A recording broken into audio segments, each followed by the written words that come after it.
So Hydraa వీళ్ళని వాళ్ళని అని కాదు, ప్రతి ఒక్కరిని ఇలా భయపెడుతుంది. ముఖ్యంగా రోజుకొక వార్త చూస్తుంటే ఇలా హై రైజులు చెరువుల్లో కట్టిరు, చెరువులు మొత్తం పూడ్చి కట్టిరు, లేదు ఒక 2 బ్లాకులు చెరువులోకి పోయినాయి, ఒక 2 ముందుకు వచ్చినాయి. బట్ చాలా వరకు హై రైజులు కావచ్చు, స్టాండ్ లోన్స్ అనేది మనకు చాలా తక్కువ వినిపిస్తుంది. అవునండి, అవును. ఈ హై రైజ్ విషయానికి వస్తే ఇన్వెస్ట్మెంట్ చేసుకునే వాళ్ళు కొంత భూ అమ్ముకోనో, లేకపోతే కొంతమంది అయితే పర్సనల్ లోన్లు పెట్టుకొని కూడా, అంటే ఇలా 5,000కు కొంటే స్క్వేర్ ఫీట్ రేపు 12,000 అవుతుంది. ఈ నేపథ్యంలో ఈడంగా కడుతుంటే ఆడంగా బుక్ చేసుకున్న నేపథ్యం కనిపిస్తుంది కదా. ఈరోజు చెరువులో ఉన్నవి కానీ, నాలాలు ఆక్రమించినవి కానీ, సో అవి రేపు డెమాలిష్ అవ్వబోతున్నాయి అనేది ఈరోజు అందరినీ కలవరపెడుతుంది. మరి ఇలా అందులో కొనుక్కున్న వాళ్ళ పరిస్థితి ఏంది అనేది ఒక క్వశ్చన్ మార్కు. వీళ్ళకి న్యాయం ఎట్లా జరుగుతుంది? మేడం, ఇప్పుడు మీరు అడిగిన క్వశ్చన్ చాలా బాగుందండి. మనం కూడా ఈ ఇంటర్వ్యూస్లో ఇదివరకు కూడా విక్రియల ద్వారా చాలాసార్లు డిస్కస్ చేయడం జరిగింది. హైదరాబాద్కి అవసరము, హై రైజ్ అవసరమా లేదా అనే పాయింట్ కూడా మనం డిస్కస్ చేసాం, చాలాసార్లు డిస్కస్ చేసాం. తొందరపడి కొనొద్దని కూడా చెప్పారు. తొందరపడి కొనొద్దని చెప్పాము, దానికి చాలా ప్రికాషన్స్ తీసుకోవాలని చెప్పాము.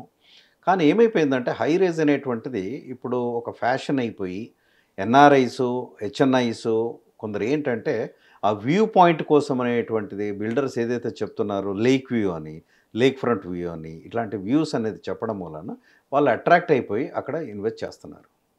కానీ మీరనే పాయింట్ ఏంటంటే ఇది ఎలా ఉందంటే ఇది ఒక సింగిల్ పాయింట్లో చెప్పాలంటే కష్టం అండి. ఎందుకంటే ఇది ఒక నెక్సస్ అయిపోయిందనమాట. నెక్సస్ ఇన్ ద సెన్స్, ఇప్పుడు ఒక బిల్డరు ఒక 4 ఎకరాల్లో హైరైజ్ కడుతున్నాడు. ఫర్ ఎగ్జాంపుల్ లొకేషన్, మన లొకేషన్స్ కూడా మాట్లాడదాం. ఆ లొకేషన్లో కడుతున్నప్పుడు ఏంటి, లీగల్ డాక్యుమెంట్స్ వెరిఫికేషన్ అవుతుంది కదండి. ఆయన 4 ఎకరాల్లో 3 ఎకరాలు ఆయన సొంత ల్యాండ్, 1 ఎకరం కబ్జా చేశాడు అనుకుందాం. ఎఫ్టీఎల్లో ఉంది, నాలాలో ఉంది, అలాంటి ఏరియాలో ఒక 1 ఎకర్ ఉంది, 4 ఎకరాలు. దాన్ని రెగ్యులరైజ్ చేసుకున్నాడా లేకపోతే ఎలా అప్రూవల్ తెచ్చుకున్నాడు అనేది పాయింట్ తర్వాత. అప్రూవల్ వస్తున్నది, విత్ ఇన్ డేస్లోనే అప్రూవల్ ఇస్తున్నారు. అంటే వెరిఫికేషన్ జరుగుతుందా లేదా అనేది క్వశ్చన్ మార్క్ అయిపోయింది కదండి. వెరిఫికేషన్ జరగకుండా ఎప్పుడైతే మీకు అప్రూవల్ ఇచ్చారో ఆ అప్రూవల్ని బట్టి బ్యాంక్ వాళ్ళు లోన్ ఇస్తున్నారు, వీళ్ళు కొంటున్నారు. అంటే ఎవరిని పెనలైజ్ చేయాలి? ఇప్పుడు లీగల్గా ఎవరు వెరిఫై చేశారు, ఆయన కరెక్టా కాదని ఆయన వెరిఫై చేయాలి. అప్రూవల్ అథారిటీ ఎవరు, హెచ్ఎండిఏ ఉన్నది, తర్వాత రెరా ఉన్నది, వాళ్ళు ఏం చేస్తున్నారు అది క్వశ్చన్ చేయాలి. తర్వాత బ్యాంక్స్ వాళ్ళు ఎలా ఇచ్చారనేది క్వశ్చన్ చేయాలి. ఇంకొక పాయింట్ ఏంటంటే మనం ఇంటర్వ్యూలో కూడా ఇదివరకు కూడా మాట్లాడుకున్నాం, ఏంటంటే బ్యాంక్ అప్రూవల్ అయినంత మాత్రాన అది లీగల్ సర్టిఫైడ్ కాదు అని మనం ఎన్నోసార్లు అన్నాం. సార్ అన్నారు. నేను ఇందులో ఒక పాయింట్, ఒక మధ్యతరగతి వాళ్ళ గురించి మాట్లాడదాం. ఇవాళ బడాబాబులు కట్టుకున్నారా, కూల్చుకున్నారా, అది మన జానర్ అసలు అవసరం లేదు. వాడికి 10 బిల్డింగ్లు పోయినా నష్టం లేదు. ఇలా మనం మాట్లాడుకునేది అంతా కూడా సామాన్య జీవితం. నాకు ఒక ఇల్లు ఉండాలి హైదరాబాద్లో, ఓ డబుల్ బెడ్రూమ్, త్రిబుల్, ప్రతి ఒక్కరి ఆశ, ప్రతి ఒక్కరి కల సొంత ఇల్లు. అవునండి. ఈ నేపథ్యంలో నేనున్నానండి, ఒక ఇల్లు చూస్తాను, సరే ఒక 60 70 కోటి రూపాయలు ఏదో, అతను ఉద్యోగం చేస్తున్నాడు, లోన్ వచ్చే కెపాసిటీ ఉందా లేదా అని అతను మైండ్ సెట్కి ఆలోచిస్తాడు. కరెక్టా? నాకు డౌన్ పేమెంట్ ఉందా లేదా, నేను సర్దుకోగలనా లేదా, ప్లస్ లోను, ఇవన్నీ ఫస్ట్ పోయిన తర్వాత ఇల్లంతా మనం ఇది చేసుకున్న తర్వాత ఎవరి దగ్గరికి పోతామండి? మనం బ్యాంక్ దగ్గరికే కదా. అవును. బ్యాంక్ అతను ఇవన్నీ ఎంక్వైరీ చేసుకోవాలంటే సాధ్యమవుతుందా? బ్యాంక్ వాళ్ళు ఎంక్వైరీ చేసుకోవాలంటే సాధ్యం అవుద్దండి. వీళ్ళు ఇప్పుడు నేను కొనాలనుకున్న దాన్ని నాకు బ్యాంకు లోన్ వస్తే చాలనుకుంటాను, జనరల్గా అందరూ ఆలోచిస్తారు. అవును. కానీ ఈరోజు ఏమంటున్నారంటే హైడ్రా కమిషనర్ రంగనాథ్, ఒకసారి మీరు కొనేటప్పుడు ఒకవేళ మీకు డౌట్ వస్తే మమ్మల్ని సంప్రదించండి అంటున్నారు. కానీ ఆ డౌట్ ఇంతకుముందు ఎవరికి రాలేదు కదా అంటున్నాను. ఓకే, అంటే మేడం ఇప్పుడు మీరన్న పాయింట్ కరెక్టేనండి. ఇదివరకు ఎందుకు డౌట్ రాలేదు? హైడ్రా రాకముందు వరకు ఇదంతా బాగానే ఉంది కదా. ఇది వచ్చిన తర్వాతనే కదా అలజడి స్టార్ట్ అయింది. అప్రూవల్స్ వచ్చాయి, ఓకే, మీకు హెచ్ఎండిఏ రేరా అప్రూవల్స్ వచ్చాయి, link set of the documents legalised okay అని సర్టిఫై చేశారు, బ్యాంక్ వాళ్ళు ఓకే అన్నారు. అన్న తర్వాత ఇట్స్ ఎ క్లియర్ ప్రాపర్టీ కదా మనం అనుకునేది. అలా బ్యాంక్ వాళ్ళు తీసుకుంటారు. ఇప్పుడు మనం కూడా కస్టమర్ పాయింట్ ఆఫ్ వ్యూలో ఆ విధంగానే తీసుకుంటాం కదా. మనం ఎందుకు డీప్కి వెళ్తామండి? మనకు తెలియదు కదా అది. ప్రతి ఒక్కరికి ఎట్లా తెలుస్తుంది చెప్పండి? ఇలాంటి ఇప్పుడు ఏమైపోయిందంటే బ్యాంకులను కూడా నమ్మే పరిస్థితి లేదండి. కుమ్మక్కైరు అనేది banks 100% banks, builders and government officials. ఇది నెక్సస్ అంటే ఇది ఒక త్రిచక్ర వ్యూహం అన్నమాట. ఇది 100% ఉంటే కదండి జరిగేది.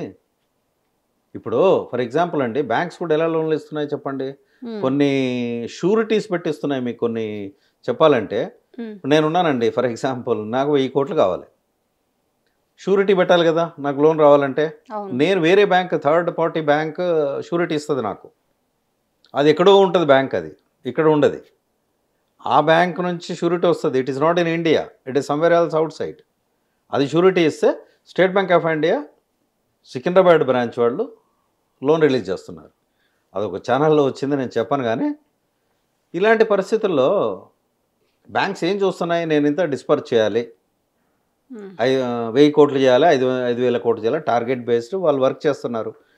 బ్యాంక్ ఎందుకు చేయదండి? కరెక్ట్గా స్క్రూటినైజ్ చేస్తే 100% అన్నీ బయటికి తీయవచ్చు. సింపుల్ అండి. Legal set of the documents మాకు ఇవ్వండి, వికీరియల్కి ఇవ్వండి.